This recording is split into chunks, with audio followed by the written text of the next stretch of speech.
इस वक्त आप लोग जहां पर भी बैठे हो अपने आसपास नजरें घुमाओ और देखो कोई लोहे की चीज दिख रही है आपको। अगर दिख रही है तो उसे उठाओ और आसमान में उड़ा दो। क्या सोचने लग गए कि कैसी पागलों जैसी बातें कर रहा है ये आदमी। ठीक सोच रहे हो आप, क्योंकि ये बात मैंने नहीं, आज से 117 साल पहले दो भाइयों ने बोली थी और लोगों ने उन्हें पागल ही बोला था। वो कहते थे हम कुर्सी उड़ा देंगे, टेबल उड़ा देंगे, लोहे को उड़ा देंगे, हम एक ऐसी मशीन बनाएंगे कि इंसान को भी आसमान में उड़ा देंगे। लोगों ने कहा इनकी बुद्धि खराब हो गई है, कैसी पागलों जैसी बातें करते हैं ये आदमी। लोग उन्हें पागल बोलते रहे और वो दिन रात पागलों की तरह एक्सपेरिमेंट करते रहे। कई साल लग गए, लेकिन अपने इसी पागलपन की वजह से इन्होंने इतिहास बना दिया। जिस लोहे को उठा ना सके 1000 आदमी, उसे आसमान में उड़ा दिया। कितने सपने देखते हो आप, कितना ऊपर उड़ना चाहते हो, कितना बड़ा बनना चाहते हो। यार मैं इतना बड़ा बनना चाहता हूँ, इतना बड़ा बनना चाहता हूँ। अबे रुक, इतना बड़ा बनने के लिए तुझे पागल बनना पड़ेगा। बता तू बन सकता है? इतना बड़ा बनने के लिए तुझे अपने दिमाग में एक सॉफ्टवेयर इंस्टॉल करना पड़ेगा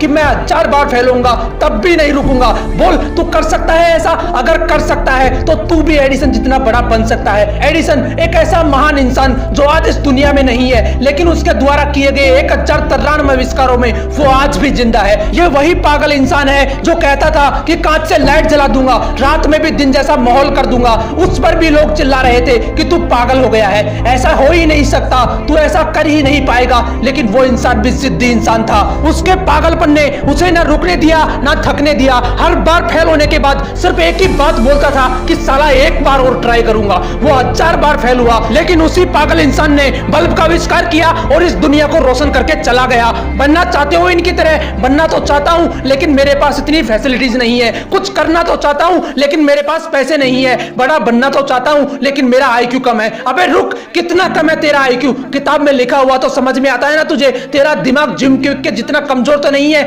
जिसके लिए किताबें पढ़ पाना भी बहुत मुश्किल हो गया था, क्योंकि सिर में चोट लगने की वजह से इसके दिमाग ने ठीक से काम करना बंद कर दिया था। इस बंदे ने अपनी जिंदगी के 3 साल सिर्फ ये समझने में गुजार दिए कि सेंटेंसेस को पढ़ा कैसे जाता है। ये सेंटेंस पढ़ना सीखा ही था कि एक बार फिर सीढ़ियों से गिरने की वजह से इनके सिर में चोट लगी और इनकी हालत पहले से भी ज्यादा खराब हो गई। लेकिन अंदर तो जिद थी ना खुद को साबित करने की। इन्होंने अपने दिमाग को समझने के लिए इतनी किताबें पढ़ डाली कि आज वो बंदा माइंड एक्सपर्ट एंड दुनिया के सबसे बड़े लाइफ कोचेज में से एक है। जिस बंदे के दिमाग ने ही काम करना बंद कर दिया था, आज वो बंदा लोगों को यह सिखाता है कि दिमाग को काम में कैसे लेना चाहिए। यहां तक कि कई लीडिंग कंपनीज के मालिक इलोन मस्क को भी इस बंदे ने ट्रेन किया है। अगर मैं आपको बोलूं कि मैं एक ऐसा यंत्र बनाऊंगा जिसकी सहायता से किसी भी इंसान को गायब करके कुछ ही सेकंडों में अमेरिका पहुंचा दूंगा, तो बताओ कैसा लगेगा आपको? आप मुझे पागल बोलोगे या नहीं? क्या बीतेगी मुझ पर जब चारों तरफ से लोग मुझे पागल बोल रहे होंगे कि तू नहीं कर सकता, तेरे बस की नहीं है। कुछ ऐसा ही ग्राहम बेल के साथ हुआ था।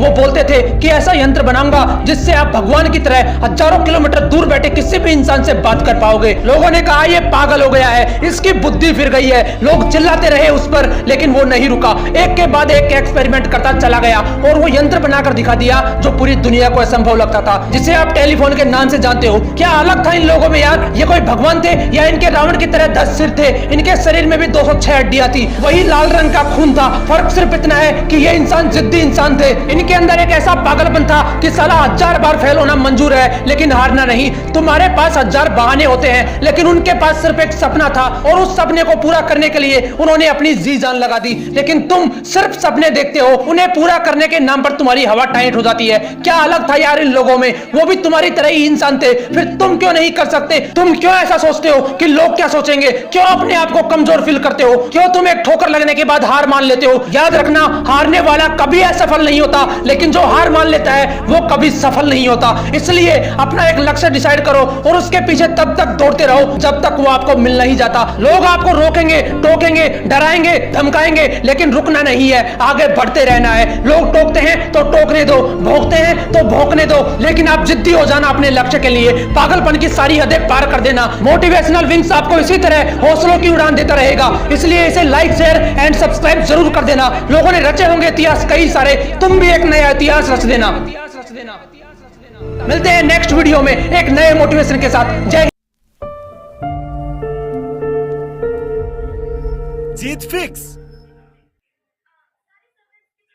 ऐसे कौन से 2 शब्द हैं जो एक हारते हुए इंसान की जीत फिक्स कर देते हैं? रुकना मत, रुकना मत। रात हो जाए तो रुकना मत, क्योंकि धरती चल रही है। जोश बुझे तो बुझना मत, क्योंकि सूरज जल रहा है। अगर वो रुक गया तो सब खत्म हो गया। थक गया है तो थोड़ा आराम कर ले, लेकिन रुकना मत। आंखें दुख गई है तो पानी से धो ले, लेकिन रुकना मत। नींद आने लगी है तो उठ के थोड़ा चल ले, लेकिन रुकना मत। भूख लगी है तो थोड़ा खा ले, लेकिन रुकना मत। रुकना मत।